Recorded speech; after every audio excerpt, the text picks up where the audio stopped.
Good morning students. आज हम a letter to God कहानी को कंटिन्यू करेंगे।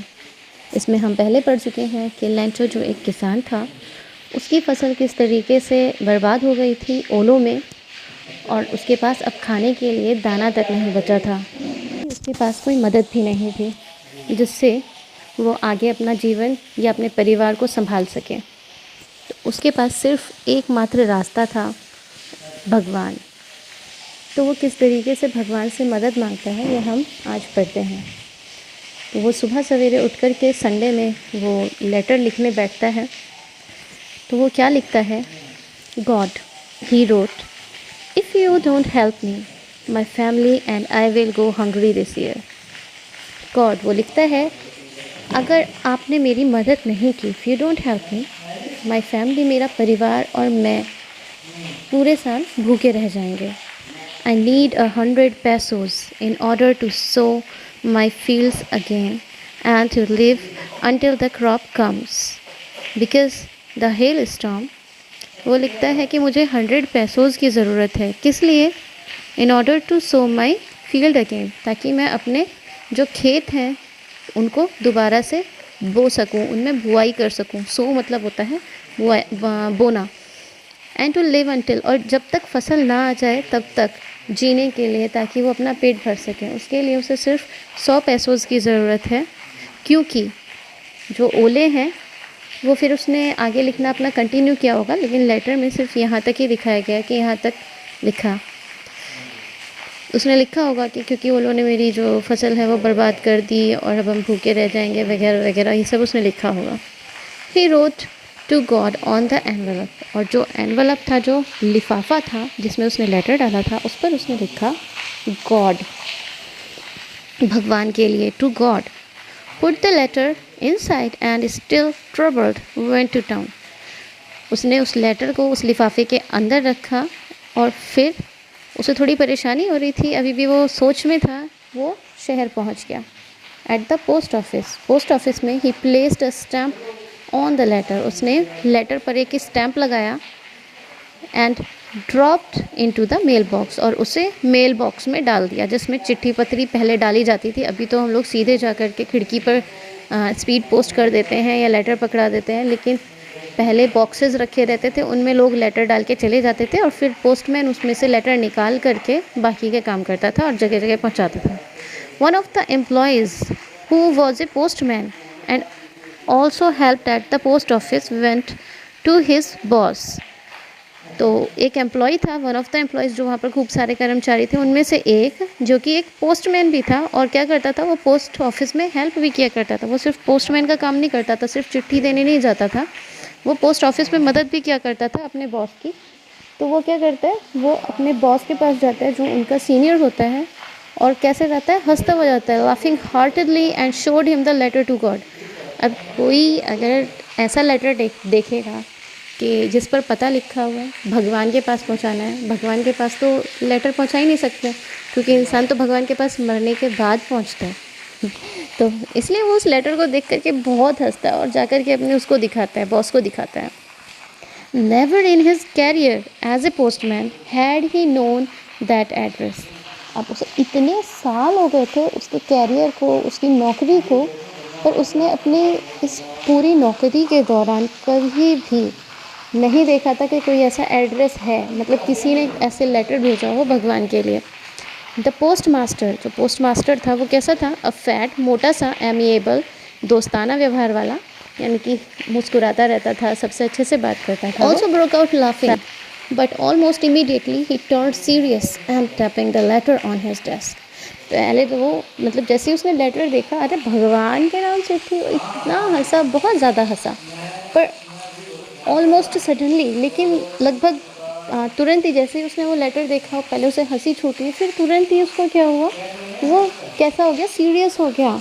और उसने क्या करा, लेटर जो उसके हाथ में था उसने डेस्क पर ऐसे पटका, हाथ से ऐसे टप टप किया, कमेंटेड, और वो बोला, what faith, I wish I had the faith of the man who wrote this letter। कहता है, यार क्या विश्वास है भगवान में इसका, काश मेरे अंदर भी इतना विश्वास होता जितना उस आदमी के अंदर है।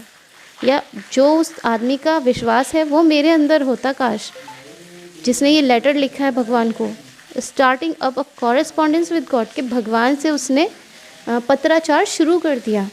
उसके अंदर इतना विश्वास है कि भगवान मेरे पत्र का जवाब ज़रूर देंगे, इसलिए उसने लेटर लिखा है। कितना आस्थावान व्यक्ति है वो। काश मेरे अंदर इतनी आस्था होती उस व्यक्ति के तरह जो है भगवान में। So in order not to shake the writer's faith in God, तो ये करने के लिए कि उस आदमी का जिसने ये लेटर लिखा है उसका भगवान पर से विश्वास जो है वो डिग ना जाए, हट ना जाए, the post master came up with an idea. तो जो पोस्ट मास्टर है उसको एक आइडिया आया। उसने क्या करा, आंसर द लेटर, के लेटर का हम आंसर करते हैं, भगवान तो खैर नहीं कर सकते तो हम करते हैं। But when he opened it, लेकिन जब उसने उसे खोला, it was evident that to answer it needed something, that he needed something more than goodwill, ink and paper। लेकिन जब उसने वो लेटर खोला तो उसको पता चला कि भाई सिर्फ जवाब लिखने के लिए इंक और पेपर काफ़ी नहीं है, इसमें तो और भी कुछ चाहिए। और वो हमें पता है क्या चाहिए। उसने क्या डिमांड किया था, 100 पैसोज़ की डिमांड की थी, और वो कुछ छोटी मोटी रकम तो नहीं थी, क्योंकि वो उसके पूरे साल भर के भोजन के लिए थी, उसके साल भर के जीने के लिए थी, और बहुत ज़्यादा होते हैं 100 pesos. But he stuck to his resolution, लेकिन उसने जो रेजोल्यूशन लिया था, जो निश्चय किया था, वो उस पर टिका रहता है। He asked for money from his employees, वो अपने जो एम्प्लॉई होते हैं, उसके जो कर्मचारी हैं, वो उनसे मदद मांगता है कि थोड़े पैसे यार तुम भी दे दो। He himself gave part of his salary, और वो अपनी जो सैलरी था उसका एक हिस्सा उसमें डाल देता है। And several friends of his were obliged to give something for an act of charity, और उसके कई सारे जो दोस्त होते हैं वो भी बड़े ही खुश होते हैं, मतलब बहुत ही कृतज्ञ होते हैं कि चलो भाई हम भी चैरिटी कर देते हैं, दान पुण्य कर देते हैं। दान पुण्य के नाम पर वो लोग भी कुछ देने को तैयार हो जाते हैं। It was impossible for him to gather the 100 pesos. अब ये 100 पैसोज़ इकट्ठे करना उस पोस्ट मास्टर के लिए थोड़ा सा इम्पॉसिबल था, इतने पैसे वो इकट्ठे नहीं कर सकता था। So he was able to send the farmer only a little more than half. तो 100 पैसोज़ के हाफ होते हैं 50, तो 50 से थोड़े से ज़्यादा भेजने में वो सक्षम हो जाता है, लेकिन पूरे 100 वो नहीं कर पाता है। He put the money in an envelope addressed to Lencho, and with it a letter containing only a single word, और उस लिफाफे के अंदर वो पैसे डालता है और साथ में सिर्फ एक लेटर डालता है जिसमें सिर्फ एक ही वर्ड लिखा होता है, एज ए सिग्नेचर गॉड, के ये भगवान ने भेजे हैं, उनकी तरफ से हैं लेंचो के लिए।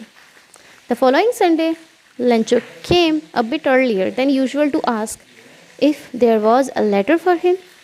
तो उसके बाद जो दूसरा संडे आता है तो लेंचो फिर से आ जाता है वहाँ पर, लेकिन वो टाइम से थोड़ा पहले आ जाता है, ये पूछने के लिए कि क्या उसके लिए कोई लेटर आया है, क्योंकि उसको तो भगवान पे पूरा विश्वास है कि भगवान मेरे लिए लेटर ज़रूर भेजेंगे। It was the postman himself who handed the letter to him, while the postmaster, experiencing the contentment of a man who has performed a good deed, looked on from his office। तो वो postmaster खुद ही, वो postman खुद ही होता है जिसने पहले उसका लेटर निकाला था और ले जाके पोस्टमास्टर को दिया था। तो वही वाला पोस्टमैन जो होता है वो खुद ही क्या करता है, handed the letter to him, अपने हाथों से उसको वो लेटर देता है, उसके सुपुर्द करता है। वाइल, जबकि जो पोस्ट मास्टर था ना, वो एक्सपीरियंस द कंटेंटमेंट मीन्स संतोष ऑफ अ मैन, एक उस आदमी की तरह संतोष महसूस कर रहा था जिसने क्या परफॉर्म किया हो, एक अच्छा कार्य किया हो, गुड डीड किया हो, अच्छा काम किया हो। और कहाँ से देख रहा था वो, looked on from his office, वो अपने ऑफिस से देख रहा था कि भाई लेंचो का क्या रिप्लाई रहेगा, आखिर लेंचो को कैसा लगेगा, क्या वो सरप्राइज़ हो जाएगा देख कर के अरे भगवान का जवाब आ गया और साथ में मदद भी आई है। तो ये सब देखने के लिए कि वो खुश हो जाएगा, खुशी से उछल पड़ेगा लेंचो की चलो मेरे लिए मदद आई है, ये सारी चीज़ देखने के लिए वो पोस्ट मास्टर खड़ा हुआ था, क्योंकि लेंचो के चेहरे पे खुशी आती तो उसे एक संतोष की अनुभूति होती कि मैंने एक अच्छा काम किया, मैंने किसी के लिए किसी की मदद की है, किसी के चेहरे पर मेरी वजह से मुस्कुराहट आई है। Immediately Lencho went up to the window to ask for paper and ink. अब लेंचो ने वो लेटर वेटर खोला और तुरंत ही जा कर के, ना कोई रिएक्शन दिया ना कुछ, लेटर मांग, वहाँ जा कर के विंडो पे खिड़की पर गया वो, और वहाँ पर जाकर के क्या मांगा उसने, इंक मांगी, स्याही मांगी और पेपर मांगा। On the public writing table, और वहाँ पर एक टेबल रखी रहती है जहाँ पर कोई भी आदमी जाकर के लिख सकता है या कोई काम कर सकता है, उसे पब्लिक राइटिंग टेबल कहते हैं। तो वहाँ पर क्या करा, ही स्टार्टेड टू राइट, वहाँ पर ले जाकर के वो पेपर को उसने लिखना शुरू किया। With much wrinkling of his bro, उसकी जो भौहें थी उन पर रिंकल यानी कि सिकुड़न लाते हुए।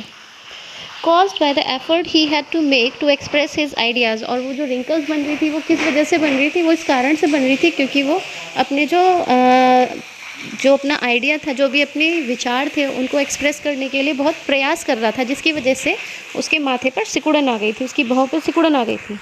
When he finished, he went to the window to buy a stamp, जैसे ही उसने अपना लेटर ख़त्म किया तो वो खिड़की पर पहुंचा एक स्टैम्प खरीदने के लिए, which he licked and then affixed to the envelope। अब पहले जो स्टैम्प होते थे, हम लोग तो गोंद का यूज़ करते हैं, पहले जो स्टैम्प होते थे उनकी पीछे गोंद लगी हुई आती थी, वो सूखी रहती थी, तो उसको लोग क्या करते थे, उस पर अपना थूक लगाते थे और उसको चिपका देते थे। तो वो भी ऐसे ही करता है, वो स्टैम्प लेता है, उसको अपनी जीभ से चाटता है ताकि उसमें थोड़ा सा गीलापन आ जाए और वो उस लेटर पर चिपका देता है with the blow of his fist. अपनी जो मुट्ठी होती है ना, उसको ऐसे पेपर पे थप्पे से मारता है, जिससे वो जो स्टैम्प होता है वो चिपक जाता है। The moment the letter fell into the mail box, और जैसे ही जिस क्षण वो लेटर जो है वो डालता है उसमें मेल बॉक्स में, the post master went to open it. Post master जो खिड़की से खड़ा होकर के देख रहा था, उससे सब्र नहीं होता, वो तुरंत जाता है रिप्लाई देखने के लिए कि इसने पक्का भगवान को थैंक यू कुछ बोला होगा क्योंकि इसको पैसे मिल गए हैं, जो कि नहीं होता। तो वो क्या करता है कि भाग के जाता है और उसको लेटर को निकालता है और उसको खोलता है। इट सेड, अब उस लेटर में क्या लिखा था, God of the money that I asked for, हे भगवान, मैंने जो आपसे पैसे मांगे थे ना, ओनली 70 पैसोज रीच्ड मी, उसमें से केवल 70 पैसे ही मेरे पास पहुँचे हैं। सेंड मी द रेस्ट, और जो बाकी के बचे हुए हैं ना वो भी प्लीज़ मेरे पास भेज दो जल्दी से। Since I need it very much, क्योंकि मुझे इसकी बहुत ज़्यादा ज़रूरत है। But don't send it to me through the mail, लेकिन प्लीज़ उसे लेटर के थ्रू मत भेजना, मेल के थ्रू मत भेजना। Because the post office employees are a bunch of crooks, क्योंकि ये जो पोस्ट ऑफिस के एम्प्लॉय जो है ना, ये ठग है एक नंबर के। नीचे अपना नाम लिखता है लेंसो। अब सोचो उस पोस्ट मास्टर की क्या हालत हुई होगी जब उसने ये लेटर पढ़ा होगा, जिसने सोचा था कि उसको ग्रेटिट्यूड से भरे हुए वर्ड्स मिलेंगे कि थैंक यू गॉड इतने पैसे भेजने के लिए, लेकिन उसमें तो लिखा हुआ था कि ये जो पोस्ट ऑफिस एम्प्लॉयज़ हैं जिन्होंने उसकी मदद करी थी बट लेंचो को नहीं पता था, उनको उसने ठग बोल दिया। उसे लगा कि 30 पैसों जो हैं वो इन लोगों ने निकाल लिए हैं। तो यही हमारी कहानी ख़त्म होती है।